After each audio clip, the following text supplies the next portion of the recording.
He hasn't fought a ton recently either. 23-7, 8 knockouts, 9 subs. Let's take a look at the spread here. Man, once we get deep into some of these how, and honestly, how is this a higher up fight than Lewis Smolka versus Tim? I guess, well, I don't know, they're ranked at least. Jeez. What was I looking at? Odds here.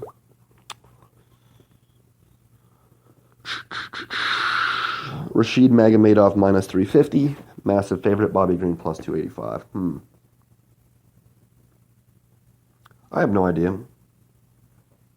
Truly have no idea who I think is going to win that fight. I'll take Bobby Green. Just because, well, Jesus. He hasn't had a win in 2.5 years. Oh, jeez. Yeah, actually, I will take Rashid Magomedov. I don't know. Bobby Green might be have trouble. Magomedov's obviously going to be a combat sambo, pretty sick grappler. I'll take Rashid Magomedov with a. What am I going to do? What am I going to say? Got to pick some finishes here. I'm going to say a submission. Nah, he only has one. I'm going to say a KO. I guess that's fucking stupid. Bobby Green's the one who subs people out anyway. Yeah, I'll take Rashid Magomedov with a knockout.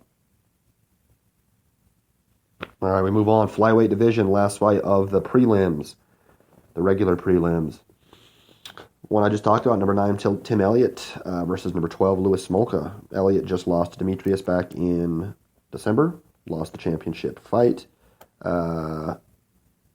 Before that, he fought in Titan FC. He was the champ 3 times, defended his championship twice, beating Pedro Nobre with a decision, and then submitted Felipe Efrain with a guillotine.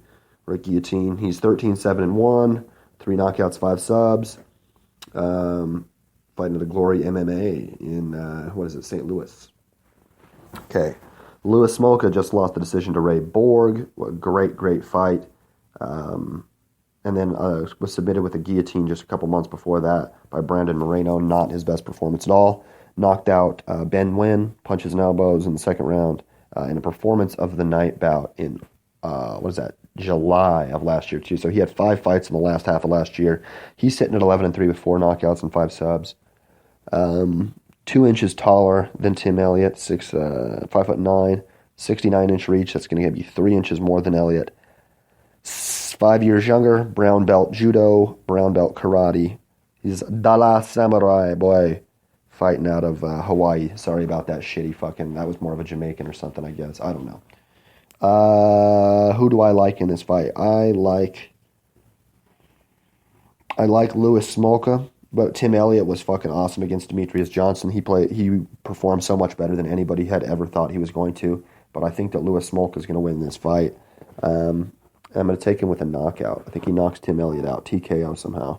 Let's peep the odds here. Tim Elliott's a pretty big favorite, minus 250. Smolka plus 210. I still think Smolka pulls a knockout victory here. I don't know, though. I mean, Tim Elliott has always outperformed what people thought he was going to do, but that's a lot of losses, too, for somebody that has so many wins in a row. I'm going to go ahead and take Smolka. He's got a pretty good fight camp. Max Holloway, I do believe. Probably BJ or something. I don't know. All right, that's the end of the regular prelims card. We're going to talk about basically a quick run-through. I'm just going to give you a quick fucking run-through of the UFC Fight Pass prelims. Not as much of a breakdown is going to happen right now, but we're going to talk about it still. Middleweight division. We have Devin Clark versus Jake Collier. Devin Clark a minus 145, Collier a plus 125. Clark just beat Josh Stansberry back in December on Demetrius' last card. He's sitting at 7-1, 3 knockouts, 1 submission, fighting out of Jackson Wink. Collier just beat Alberto Yuda, TKO with some kicks. Performance of the night, actually, Jake Collier back in May of last year. He's 10-3, 5 knockouts, 3 subs. 6'3" for a middleweight. Big motherfucker. 78-inch reach. Big motherfucker. And Devin Clark's going to be the favorite here. 7-1, 10-3. I'm going to go ahead and take Collier with the upset. He is just big as fuck. Although the other guy works with Jackson Wink, which is, usually the person I almost always take in any situation. I'm going to go against him and say Jake Collier with a slight upset victory. All right, we'll move on to the middleweight division. We have Anthony motherfucking Smith. That's not his real nickname, but taking on Andrew Sanchez. Smith, a victory in December on the Demetrius card as well over Elvis Mutopchik. TKO, elbows and punches, second round. Before that, lost to Cesar Ferreira. Decision, nothing wrong with that. And before that, he beat a dude named like Leonardo Guimaraes or whatever with a decision. He's 26-12, been around for a minute. 12 knockouts, 11 submissions, 6'5", 77.5-inch reach on the middleweight. Purple belt in jits. Andrew Sanchez, 9-2, 5 knockouts, 2 submissions, fighting out of St. Louis as well. Lee Summit, 6'1". Just beat Trevor Smith with a decision back in December, and beat Khalil Roundtree, who looked pretty good the other day, in July with a decision as well. Let's take a look at the odds. Andrew Sanchez, -3 motherfucking hundred. Anthony Smith, +250. I'll take Sanchez as well. The victory over Khalil Roundtree is a he's got a good little setup going on here. Smith's massive, but and he's a good grappler too, but has too many ups and downs, I feel like. And I say Andrew Sanchez right now, just on the upswing. I'm going to go ahead and take Andrew Sanchez as well. All right, bantamweight bout. We have number 8, Aljamain. What is it? The Funkmaster Aljamain Sterling versus Augusto Mendez Taquino. Mendez 6-1, 4 submissions and a knockout. 34 years old, black belt in jiu-jitsu.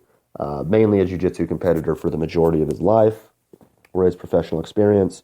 He won a split decision earlier in this year, again in January, against Frankie Saenz. And then, if you remember, over a year ago now, back in February of last year, he actually got knocked out by Cody Garbrandt in the first round, his only loss. Aljamain Sterling has lost back-to-back Rafael Assunção split decision earlier this year in January, and also a split decision to Brian Caraway May of last year, almost a year ago. Last win was in December of 2015 against Johnny Eduardo, where he submitted him with the guillotine in the second round. Sterling, 12-2. His only 2 losses are his last fights. 6 submissions, 2 KOs for him. 5'7", an inch taller, 7 years younger, 27 years old. Purple belt in jiu-jitsu, not nearly as good, fighting out of Sarah Longo in New York, fighting with Matt Sarah, Ray Longo in New York, Weidman's camp and all them beasts. I probably like Sterling here. I think he's going to be getting back to his winning ways, and I think that it'll probably be a striking performance. Let me look at what are the odds at? Sterling's a -235, Mendez is a +200, so he's a pretty good favorite there. And I agree with that. I don't think we're going to see too much groundwork for Sterling, unless it's just like typical wrestling. I don't think he wants to get baited too much into the black belt, into the spider's web or anything like that. But I expect a good striking performance from him. He had good striking performances in the last couple of, or pretty good at least, even in his last couple of losses that were split decision victories. He could easily be 14-0 and number 3 or 4 in the bantamweight division. But I see him beating Augusto Mendez here. Bantamweights again. I'm going to go decision. I'm going to go a unanimous decision victory, just with good striking. All right, we move on to the welterweight division. Zach Cummings versus Nathan Coy. Pretty good one here, I think. Maybe an easier one to call. I don't know. Cummings coming off of an armbar victory in November, where he actually missed weight. Submitted Alexander Yakovlev in the second round. Before that, he lost to Santiago Ponzinibbio. Just lost the decision victory there. He's 20-5, 9 submissions, 5 knockouts, 6 foot, 170 pounds, 74.5-inch reach. Nice there. Black belt in jiu-jitsu, fighting also out of Glory MMA, Missouri. And then on the other side, we have Nathan Coy. 2 months ago, he had a decision victory over Jonathan Webb. Looked pretty good there. Back-to-back losses before that. Submission and TKO loss. Fighting out of ATT. Good camp there. He's 15-6, 3 knockouts, 4 submissions, 38 years old, 5'10", 71-inch reach. I like Zach Cummings quite a bit here in this fight. What do I like? I think that I like him by, I don't know, knockout or submission, but I like him definitely to get the finish. Let me take a look at the spread here. Oh, yeah, big spread. Sorry. Zach Cummings minus 405. Nathan Coy plus 335. I don't know that it should be that big of a spread. MMA spreads should probably never be that big. That was the same spread that Connor had over Nate Diaz. Minus 400. Connor was Nate was a plus 400. Connor was like a minus 450 or something like that going into their first fight when he got choked out. So, I mean, that kind of shows you how things roll as far as that's concerned. But I do think Zach Cummings is going to win either TKO, knockout, or submission. All right, and then the last fight of the evening for UFC on Fox, number 24, Kansas City, Missouri, on April 15th, is a women's bantamweight event. This is actually the first fight, but number 13, Ashley Evans Smith versus relative newcomer to the organization, Ketlin Vieira, or Vieja, excuse me. Vieja. Split decision victory in October last year over Kelly Fisholes. She's 7-0, 2 knockouts, 3 submissions, 5'9" for a bantamweight. Big girl there. She's fighting out of Nova União, Manaus. Great place there. Just 25 years old, obviously a murderer as far as submissions are going. Ashley Evans Smith, September, beat Veronica Macedo, TKO, punches and elbows. Pretty sick fight there. And then also beat Marion Renault by split decision back in February of last year. Lost to Raquel Pennington in December of 2014. That's going to be her only loss. Took about a year off between that and the Renault fight. She's sitting at 5-1, 3 knockouts.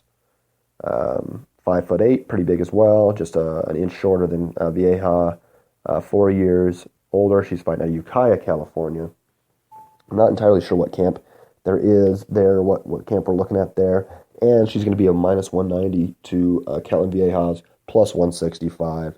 What do I think is going to happen? I like, if you can look up some of Vieja's fucking footage online. Her submission skills look fucking vicious. I think that she's going to submit Ashley Evans Smith. Probably the second round. I'm going to go second round submit, or maybe first round. I'll say first round submission for Ketlin Vieja over Ashley Evans Smith. Underdog victorious in that one. Her skills are just fucking sick as shit.